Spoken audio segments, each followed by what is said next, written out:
Welcome back, guys. Shay Douglas here. I'm with Dennis. How are we doing? O'Connor from Awakening Health. I'm very good. We're back for another episode of every Thursday. We've been getting together with this is the third episode that we've done where we talk about health and well-being, particularly in context with what is going on in the world right now. And we're faced with some really fascinating times, from viruses and diseases to health and optimizing human biohacking and looking at ways that we can really optimize our own personal human health so that when we go out into the world, we're contributing in a positive way to the collective health of humanity. Now, last week we spoke about vitamin D, and Dennis dropped some really nice truth bombs on how vital vitamin D is for our health. And this week, we're going to be talking about the psychosomatic effects of what we're faced with in the world right now. And so Dennis has got some great insights. Again, he's worked in the health profession for over 20 plus years. He's a phenomenal researcher and avid truth teller, as well as just a wonderful human being. So Dennis, this is great, exciting to do this. We're really starting to get some traction with this content and these connections. We've got an exciting webinar. We'll drop the seed here. We'll explain a little bit more later on what that webinar is all about next week on Thursday and how you can be involved. And it's for free, as well as we've got a special guest for next week's episode. Is that right? We got a couple lined up. We won't. They're not too sure if they can make this specific time, so we'll just put a little question mark on that. But we could have somebody really exciting at this time slot. If not, we're going to choose another random topic about health. But we will be back at this time. Super exciting. So I want to just thank you guys for watching this. If you do like this video, please like it, share it, leave us a comment. Any questions that you have, we'll be happy to answer. But let's jump into it. Knees deep. Psychosomatics. Tell us, Dennis, what is psychosomatics, mate? So one of the things that I'd like to just say beforehand is that in the medical arena, we just have all these massive words, okay? And one of the things that I really want to bring to the party, to any kind of party, is just simplifying this stuff. And all these words like psychosomatic and you name it, just end up, they can confuse the hell out of people. So even this word psychosomatic, it can be broken down really simply. And I guess the simplest explanation of this would be symptoms which you manifest. Mm-hmm. Okay, that's all it is. Symptoms you manifest. And that's a little bit different to symptoms that you actually directly get. So for example, if you fall off your bicycle or your motorbike and you break an arm, that's a symptom. That's an obvious symptom. You get hurt, you have pain related to that. But sometimes in our bodies, we actually get symptoms, especially of pain, which seem to have no cause. Mm-hmm. And the expression for this is called psychosomatic, which kind of means that there's a little bit of almost a derogatory kind of term behind this, which means it's all in your head. But just because it's all in your head, it does not mean to say that the impact of those symptoms can't be as real as if you actually did fall off your arm and fall off your bike and break your arm. Mm-hmm. So people who do have psychosomatic conditions, they're in pain, they're hurting. You get a tiny little cohort of those people who in actual fact may present to doctors or emergency departments because they might be drug seeking, for example, or attention seeking. But in general, the vast majority of these guys, they're hurting. There's something wrong with them. And does it have to do mostly with the mentally or physically, emotionally? Well, that's the $1 million question. And the more I look into this, and the more, you've obviously had chats with Dr. Bruce Lipton. I think that there is something external going on, but to try and capture and quantify that is really quite difficult. The experience that person is having, that's real. That's real. And you can get things like inflammation and these symptoms, lots of different types of symptoms, but we can take the conversation in that direction kind of now about where that comes from, what that looks like. Yeah, interesting. So I guess just to kind of relay what you're sharing there, that in the short term, keep it simple for myself and for the others out there, psychosomatics is essentially a disease, or can it be harmonious as well? Can it be something that you manifest that uplifts your and raises your vibration, or is it always something that is a negative effect? I would be saying that the somatic part is indicative of symptoms. Yeah. And to my mind, you possibly could argue that you could get positive symptoms from happiness, but it doesn't usually fit into that little paradigm that we're talking about. Yeah. So usually, to me, that would indicate something negative. Yeah. And disease is a great word. We have these kind of perceptions of what we call disease, something nasty, cancers, tumors, etc. But if we break that word down, as you know, it can be put into two parts: dis, meaning something negative, and ease, a lack of ease. So if you have somebody with psychosomatic symptoms of pain, that sure as hell is a lack of ease that they're experiencing at any given time. Mm-hmm. Yeah, interesting. And do you think we've seen, like, over the last year, a lot of psychosomatic effects with everything that's going on in the world? Here we go. Here we go. What is your take on how, like, are we collectively manifesting something on a grand scale because we've been told that there's this crazy thing to be scared and afraid of, or is it I don't know. Wow, and so many tangents that you can just bounce off that question. It sounds like just such a simple question and an easy question. It's not. It's a really, really deep question. So, and again, we can branch off into the kind of more, I guess, etherical kind of stuff, or we can stick to body type stuff. And this kind of fits very much into what I feel is my forte, which is talking certainly about depression and anxiety. And our bodies are kind of built to more or less, this is just one way of explaining it, have two gears, okay? And one of the gears is rest and digest, and repairing. And the other gear is survival, okay? So that people postulate that comes from us being cavemen and running from tigers and all these kind of things. So just to break it down, is that simply based upon the state of our nervous system as well? The gears you're talking to? Absolutely. So we have, again, not to get too technical, two parts of our nervous system. We have this sympathetic nervous system and a parasympathetic nervous system. And the traditional medical thinking is that the sympathetic nervous system is something that kind of gets activated and stimulated very easily, and then the parasympathetic system is something that is not in our control, and it balances the sympathetic nervous system. Now, I totally contradict this belief that the parasympathetic nervous system is outside of our control. It actually is within our control, and you need to learn different things in order to bring that under control. And these things were not traditionally thought about. And these things involve things like active breathing and movement and yoga and all the things that Earth Heroes do, that the channel does brilliantly well. So we can actually have a certain amount of control over this system that supposedly we can't control. Yeah, nice. It's really interesting. It's something that we look into a lot with the breathwork element and how we can alter our states or gears, as you had mentioned, to shift from one or the other, even to amplify our energy. Would you say that there's like a percentage of time on average that we should be spending in the parasympathetic versus the sympathetic? Like if we were operating 100% in one area, it's probably going to create a disease, right? Should it be 50-50 in each, or what would you suggest? I think with all the stimulus that we've got at the moment, that it's nearly impossible unless you're in an environment that facilitates you getting to that 50-50, for example. And the only environments I could ever envisage that being possible would be if you were in a monastery or in a monk on a mountaintop or something like that. And for average normal people, or the masses, I guess, for want of a better word, the people are in a job for 8 hours. Then invariably they're going home for 8 hours. And when you take away, they might be looking after children, they might be working overtime, they might have some different projects. So to try and schedule, I mean, I would be thinking that some people would be lucky if they got 10 minutes in a day where they're trying to control their parasympathetic nervous system. So the way I always look at it is it's a gradient. And if you're somewhere along that gradient, you can always push a little bit further up the gradient. If you don't know about some of this stuff, you start someplace and then you kind of increase the time you put into it. And I think for spending at least an hour a day, having this focus on being still and trying to get that stuff under control, it has to be the absolute minimum you should be considering. Yeah, interesting. So just bringing it back to the psychosomatic effects of what we're moving through, and how does that relate to understanding our nervous system, shifting from the fight or flight response to the rest and relaxation?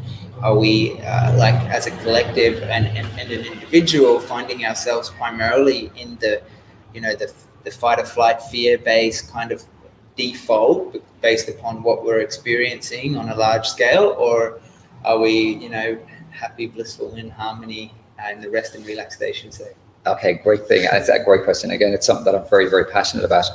And so we're going to do a tiny little bit of physiology, okay? So essentially, when the sympathetic and parasympathetic nervous system are kind of like two gears. So it's like in a car. So one is the brake and the other is the accelerator. And we know in a car, you can't really run both at the same time. You got to either have one going or the other going. So it's kind of impossible to be in both of those states at once. So we have to make an attempt to kind of switch it off. Yeah. And there's a little bit of a balance between the very short acting chemical, which helps us to survive when we have a crisis happening. And that chemical is called adrenaline. And there's a longer term chemical, which is also a stress hormone. It's called cortisol. Okay. And unfortunately, it's this, people have this misconception that cortisol is bad. Cortisol is not bad. Okay. What's driving the cortisol response needs to be switched off. Your body is always trying to help you out. And because we have high cortisol in relation to stress, this doesn't mean to say that the cortisol is the evil thing. Okay, it's the thing that's driving it. And what I can see, especially on my social media and the people who I engage with and the kind of messages, I mean, I don't watch television, but I do look at the headlines, and I can't help but to think that this constant bombarding of fear is having globally an absolutely incredibly destructive effect on not only our psychologies, but also on our bodies directly by having us in this continuous fear state. And the other thing that I kind of feel very strongly about, as you know from the chats that we've had, is it is absolutely impossible, I feel, that the powers that be, the so-called experts on our televisions, don't realize these simple basics about how our bodies work.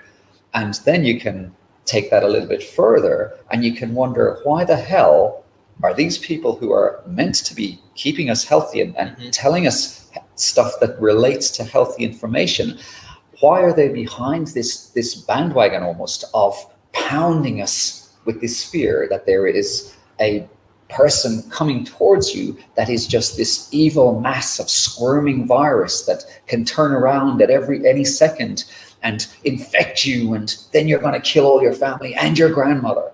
And quite simply, the statistics do not bear this out. They don't bear this out. Yeah, it's super interesting and brings up a lot of questions as well as, and also a really big question that comes up for me in that whole response to being aware of what we're bombarded with in, the news and in our communities and in the paper and on TV, and even, if you're flying anywhere domestically on the airlines, and it's just everywhere at the moment. What is the biggest fear? So elaborate. Are you talking about the one like, that's being put upon us, or the one that is manifesting? Well, I mean, for people to be afraid of the virus, they're ultimately fearing that they're going to die. Absolutely, yes. It's the fear of death. Yes.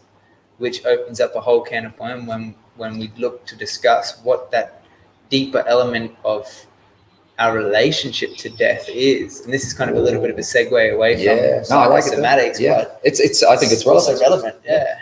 So I guess I'm just curious, like, I mean, the common narrative around death in our culture is one of, we're told it's an endpoint, or it's a very negative, grieving, sad, lonely process, or, it's the end of this life as we know. But fundamentally, I have no idea what happens when we die. And I'm sure, I don't think you've been there yet, but it's inevitable for all of us. At the end of the day, we're all going to die at some point. It's the natural cycles of life. And it seems that, I guess I'm just curious in exploring this element, because it's like the psychosomatic effects. Are we creating and manifesting these diseases or viruses more to accelerate that process and move us towards death quicker, or how is it like happening on a deeper psychological level? So much to cover there, and I'll see if I can kind of shape things into some semblance. But so one of the observations I make about that comment, which is so, I think, relevant, is this concept of fear. And fear, as I often explain, and we don't have really time to go into this in more detail. Some of my programs do address this, okay? But there is no fear in the present. Fear is always in the future, okay? Right. So, and if you think about it, somebody would say, well, no, that's not quite right. But if you saw a tiger in the corner of the room, that fear is still in the present because he hasn't eaten you yet. It might be 1 millisecond later. Yeah. It might be 5 seconds later. It's still, in the future. It's in the future. In the future. So that thing has not happened yet. So unless you are actually in the middle of death, there is no fear in the absolute present moment. And this is where our breathing techniques come into, and our mindfulness techniques come into, and things, getting lost in the moment, doing something that you're absolutely passionate about, painting, being with somebody you love. There is no fear there. This is the perfect way to switch off this response. The next thing that happens is when we have this cortisol response. Cortisol is basically an anti-inflammatory, okay? And we have inflammatory chemicals in our bodies that are associated with us trying to heal, okay? And we can measure these things. It's a thing called C-reactive protein, CRP, and it's up when we are unwell, okay? So we have a very physical thing going on which prevents us from healing, okay? And then when we have this bombardment of fear that's happening from our television channels and our screens and our phones, and again, all these little pings and these notifications, all these things keep us in a state of arousal. And when we're in a state of arousal, absolutely, when we're looking around for the next, bag of viruses that are coming towards us with a mask on, we can't heal, okay?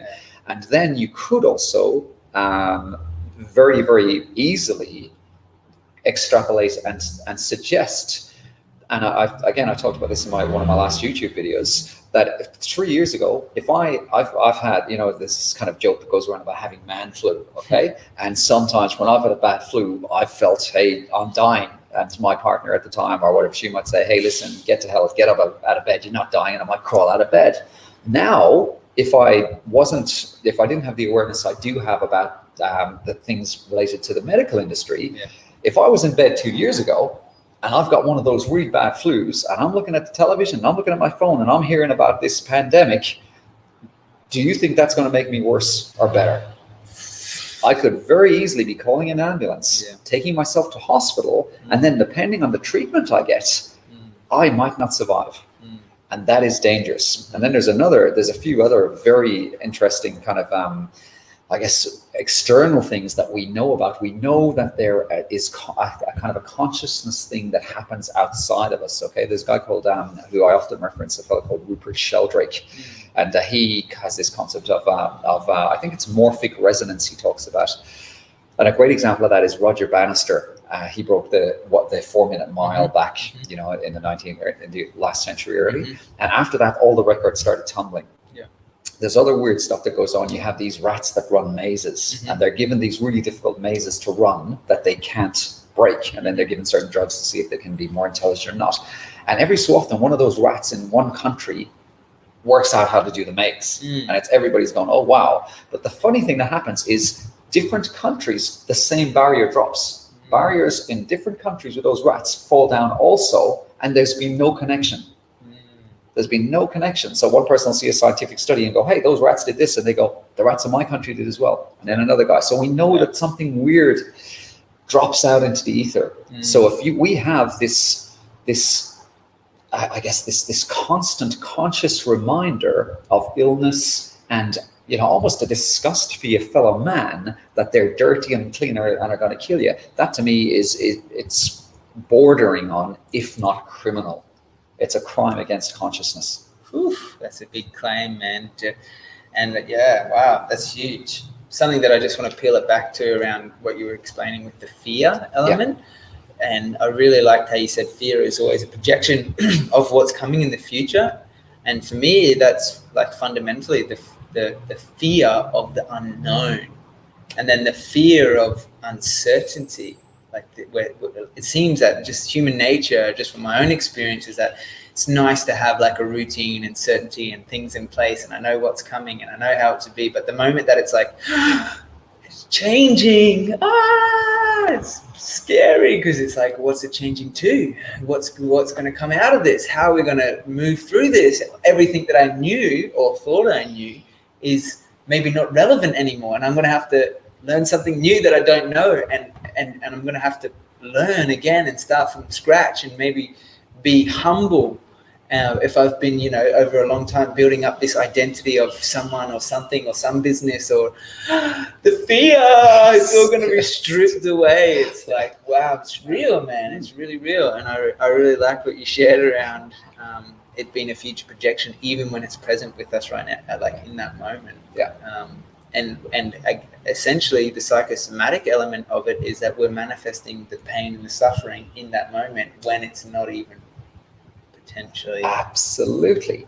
There's a few interesting comments I'll make into what you said there. And if you think about it, and there might be some tiny little exceptions here, okay? But your body does not really know the difference between fear and excitement. That's the first thing. Yeah. Okay, so when we're looking at change, we have the same physiological response. Our heart rates go up, etc., etc. But it's a similar.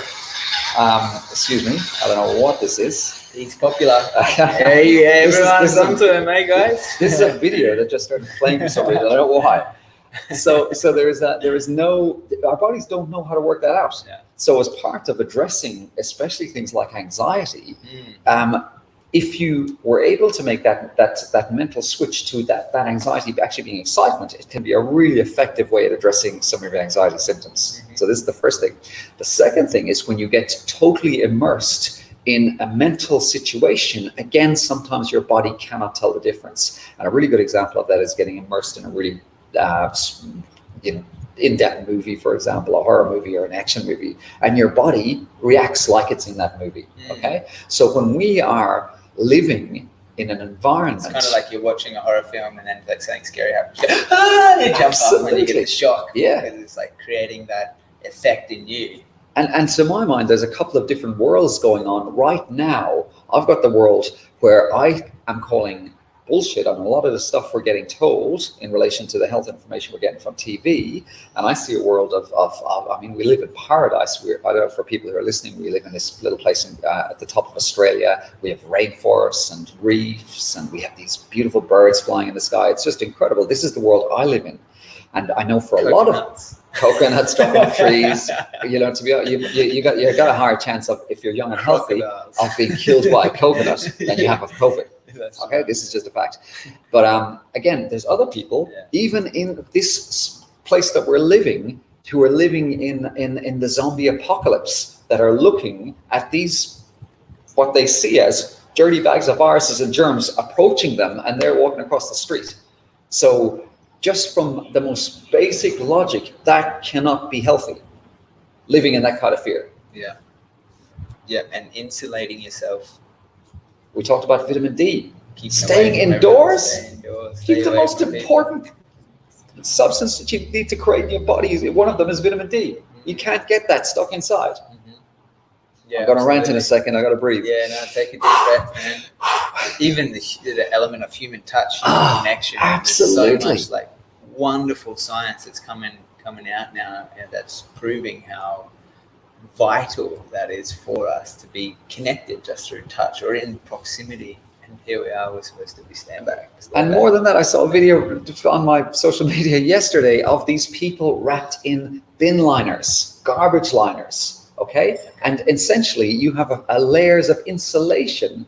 And again, just people realize some of these things, but sometimes the dots don't connect. But when we go to hospital, if we have chest pain, we get what's called an EEG an EKG or an ECG, which is an electrocardiogram put on us. This measures electric frequencies from our heart. And those electrical frequencies actually radiate and beam out from around us. Okay, our brains work on electricity. When you think our nerves, this is just really small amounts of electricity. So there is lots of great scientific evidence to show that these minglings of different energies that our bodies are producing all the time are really important for health. There's lots of pheromone exchanges that we happen. There's a lot that happen between people when they meet. Okay, this is why we're I guess designed to be tribal.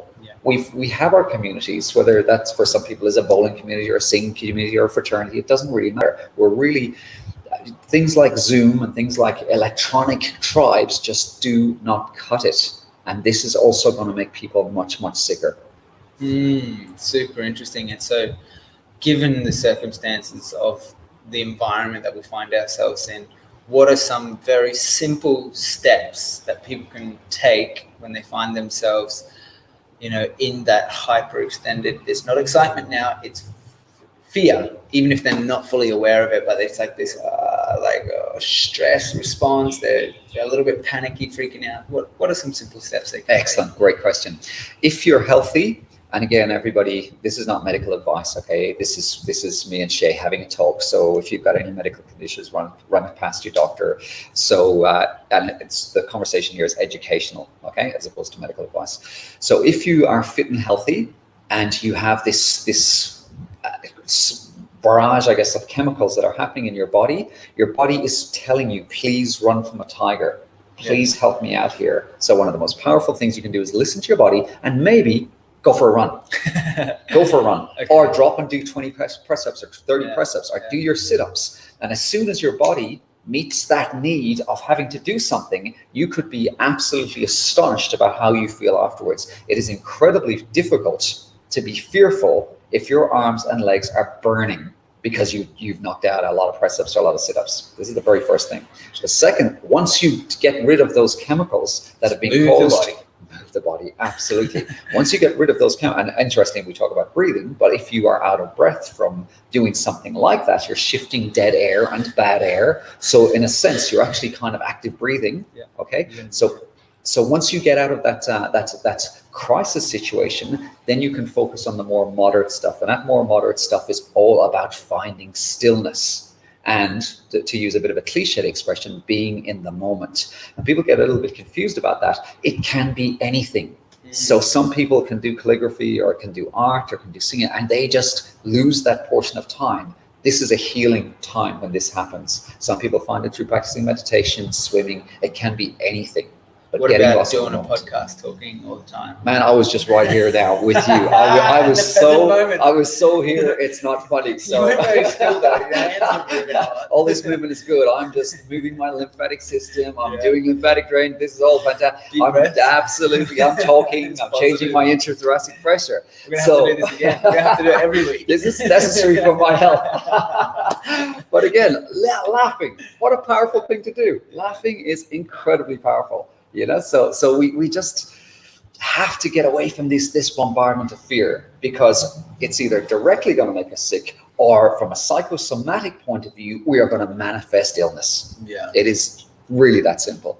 So essentially, you were saying that it's difficult to differentiate between fear and excitement, where fear could be beneficial, it could be positive. It could help us to move our bodies, it could help us to breathe deeper, it could help us to get that valuable exercise, because it's like get afraid of something and it's like, okay, got to flick the switch and go for a run or do something and move the body or whatever it may be. And so I guess I'm just curious to explore, like, how do we differentiate that excitement? How do we really is it only a mental thing within our own minds that we say, oh, this is very exciting, I'm not afraid of it, or is it like when fear is arising for us that we go, oh, let's try and use this as an opportunity to use it in a positive way? Wow, you're pulling out some good questions, my friend, today. That's an awesome question. Okay, and this relates back to another science that we're getting much more information on. It's this science called neuroplasticity. Okay, and essentially there's lots of different types of neuroplasticity, but they relate to evolving new mechanisms and new pathways, whether they're chemical or actually structural in our brains, okay? And they're related to our nerves. So essentially, we kind of have to wire up different behavior. And it's not as easy as me saying to you, Shay, hey, well, just sort it out, man. It's fear, but it could just easily be excitement, okay? It's not that easy. We have to work at this kind of stuff. But what we can do, which is a really handy hint is we can become more aware of our bodies. And when we sometimes have that fear response starting, what happens is we know where that fear response goes and it amplifies the fear. So it works a little bit like this. Oh shit, here I go again. Oh my God, I'm going to be. And that thought of this horrible situation that you're going to actually get into because you've been there before and you can't breathe, and it actually amplifies everything. Okay, so if you're aware, if you start becoming aware of your body, you can use that very first response as a trigger. And if you can use that first response as a trigger to preempt what could happen, and then go and do your run or do your exercise or go for cycling or whatever it is that floats your boat, then what happens is you slowly but surely change that wiring. And when you get those first little tickles of that anxiety that might happen, or eventually, if you are consistent, that changes into your trigger to do something positive. And then eventually your mind relates that to positivity as opposed to this absolutely terrible, destructive future event. Yeah, interesting. So essentially, it's really empowering knowing that we have the potential to shift it within our own bodies, the direction that we're heading. And from what I'm hearing is that the key element here is consistency to wire those new neural pathways in the brain and in the body. Essentially, if the nervous system is an electrical conduit, then it's about being sure that we're aligning our actions and our body with awareness to the positive excitement or positive action based upon the experience. Is that right? Absolutely. But there's one little step beforehand. If you never knew any of this, you wouldn't know you had to. So the step before this is just awareness and having the knowledge in order to be able to take those steps. So this is why, engaging and knowing your body and having discovery. And then the other important part is sometimes when we're not in the moment, we have so much clutter. Yeah. And by the time you're in the middle of the clutter, sometimes you're not even aware of this stuff happening and you're in a full-blown anxiety attack. And this is where it comes back to getting good at finding that stillness. Yeah. And when you're finding that stillness, you become more aware of your body, and then you can get to exactly what you're talking about. So I'm curious, we're talking a lot about body movement, breath work, meditation. What do you do? What's your go-to practice? All of the above? You're a kickboxer? Yeah, I do kickbox about 3 times a week, and for me it's just such a vital part of my vitality and me being alive. So because I've got a lot of screen time because of the stuff that I'm doing, it's just such a great escape. And again, when you're, sparring with somebody who's a lot bigger than you, you cannot not be in the moment. Yeah. You cannot be in the moment. And then I love to head to the beach. So many reasons why that's great. You're grounding, you're in nature, you have sunlight. One of my favorite things is to do the Wim Hof method at the beach when I can. So sometimes we're really consistent, sometimes I'm not. We're all kind of human. And like I said, it's being on that journey and getting closer and closer to whatever endpoint you see, as opposed to being just this perfect person, which I sure as hell certainly am not. But again, we're all, trying to do our best. Yeah, that's the most important element. So back to you though. Best. What do you do? Yeah, cool. Thanks. Back to you. Oh, growing up, I've always been loved any physical activity. I would play so many different sports, from football to tennis, temping, bowling even. So somebody told me that you were nearly a superstar soccer player, my friend. Oh, I don't know about that. I gave it a good crack. Yeah. Spent some time over in the United States playing college soccer and had a lot of success. Yeah. But after a few injuries, the knees, they redirected my life path onto a new doorway, new opportunity. And today, that's when I started practicing yoga, for example, which I love the science of yoga as well as the philosophy and most importantly, the practice. And what I've found is not only the asanas, the movements and the poses are fantastic, but all of that in preparation for the deeper pranayama, which is the breath work and really breathing deeper, but then even more so sitting in the stillness. And I love doing it in nature, doing it at the beach, in the park, but even just doing it in the morning when I wake up at home. I find keep my head clear, keep my focus, and also just to really get the most out of my day so I don't find myself frazzled and frantic and and kind of distracted really easily, but I have a bit more of a calmer sense of ease and grace and contentment, even when the adversity and challenge and chaos is in my immediate environment. I feel I have a more grounded and centered ability to be able to navigate through my life. And don't get me wrong, just like you, I am definitely not perfect, but I am practicing, and that's what I love it. Like I'm just practicing, and yeah. So all the above, I love. Awesome. And I've just hearing you talking, it's really cool. But I think it's really relevant. And just fully, please correct me if I'm wrong here. But would there have been then a certain point in your life where you would have had your dreams ripped away from you, and you might have been fairly hopeless about your future if you said you picked up a few injuries in relation to an aspiring soccer player? And the second question is a bit of a two-part question here, is I'm making an assumption here that you find gratitude now in that change of life because it's delivered to you all these other things. I don't know if I'm getting this right or not. That's just a great question. Please correct me. Absolutely, man. So it was in 2014 when I was living in the United States, away from my family, away from my friends, and really driven and passionate about pursuing my career as a professional athlete, as a soccer player, they call it in the United States, or football as most. Don't use that dirty word soccer with me, my friend. I'm from Ireland. It's not soccer. Totally. It's definitely football. Even in Australia, we call it football. And so after my third knee reconstruction, I'd done my ACL, and I was lying there in bed, and I just thought, what kind of life am I living? Like, where am I headed? And it was a huge pivotal moment, because I remember speaking to the doctor, and he said, you'll never play sports ever again. And at that point, it was totally life-shattering. My dreams and hopes and all these aspirations had completely dissolved, and I had no chance. And I was just in tears. I was so upset. I was so confused and lost as a young boy, and I didn't know really what to do. And it took me some time to really do the deep inner work on myself, to really do that self-reflection and that self-inquiry process, to realize, wow, now I can sit back and be grateful for that change in my life, because it's led me to where I am now, doing what I'm doing, practicing these deeper practices, having a deeper sense of embodiment into who I am. And I've really come to learn the lessons of the deeper physical pains and sufferings that I was experiencing, and have a tremendous amount of gratitude for. And I realize now that I am it wasn't happening to me, but in fact it was happening for me as an opportunity to reassess, what is it that I truly want? Am I living out, someone else's dream here?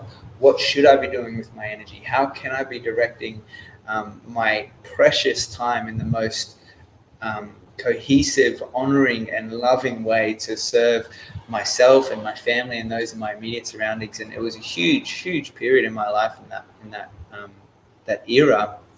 And now, in 2021, I'm grateful, because I've had about 6 years of practicing these tools. That's when I got into yoga. That's when I got into breathwork. That's when I got into meditation. And it took, and I'm certainly not there yet. It's been an eye-opening, awakening journey to make me realize, wow, I was living so outside of myself. And what I mean by that, I was living in the external environment, trying to understand who I am from everything outside of myself. So anything that was coming from my external environment, I was internalizing for myself, rather than coming from the internal navigation of knowing who I am and coming out to the world. I found I was so much more susceptible to being stuck in fear, or having these deep blockages, or whatever it is was that I was told, I was just taking on board and accepting, rather than today having a sense of resilience and groundedness, knowing who I am at my core and what my purpose is, so that I have this total flip of the coin. And I'm grateful. Why? Because over the last 6 years, I've had the opportunity to practice. And that bringing it back to what you said around the neuroplasticity, is that I'm noticing that now I was going from susceptible to tremendous amounts of fear, to stability and groundedness in amongst the fear around me, and having that centered and really knowing of who I am? And that's a great question to really unpack. And we could probably do it in another episode here because we're taking up some time, but really exploring like who am I. And that's why I love these conversations with you, Dennis, because we really get to explore at a kind of physiology level, like the foundations of what's going on in the body. And this is something that I had no idea about, and I'm sure a majority of people actually have no comprehension of what is happening in this body. My heart, okay, it's beating. What else is going on with the liver and the lungs and the gallbladder and all these other beautiful elements, the brain and the nervous system? And it's like, how are these functioning and how are they operating, and how can I work with it rather than against it? And be empowered to reclaim and take control of my life is something that I've found through these practices and in these educational conversations and through this dialogue, essentially, because it's like opened up a whole can of worms, opened up my mind, and it's an expansive journey. It's really quite expansive, and mate, it's absolute privilege. And I want to take this opportunity to invite you guys, if you're enjoying this conversation and you're finding it educational and you want to dive deeper into understanding how the human body works and what role we can play within the earth, then join us next week. Dennis will be leading a 3-part seminar where we dive into each of these topics, and it's totally free. You're invited. This is about empowering you as well, so that you have the tools and the knowledge and the ability to be able to navigate your own life and be totally empowered. And it's an exciting opportunity coming up. Do you want to tell us a little bit more about the seminar? Yeah, absolutely. So it's still a little bit of work in progress insofar as the title is concerned, but essentially it's about how to optimize your immunity during a pandemic. And some basic information is just not being pushed forward enough in relation to how we can stay well and how we can stay safe. So essentially, we've got 3 days where I just really tear apart some not so complex information, but information that I think is absolutely vital for people to be able to stay on top of things like fear, and even to be able to navigate around these, I guess, traps of falling into this kind of psychosomatic situation where you can essentially have maybe a not so serious illness get on top of you really quickly because you haven't found those little times where you can repair yourself. So, and so that'll be about a 20-30 minute discussion depending, and then we'll have an open forum in that where people who do attend can ask questions. So that there'll be limited places, unfortunately, just because we have to, I guess, get our platform structured properly, and we can't kind of talk to thousands of people at once. But I'm really excited I've run the same kind of webinars before, and it was a really wonderful experience where we really helped a lot of people.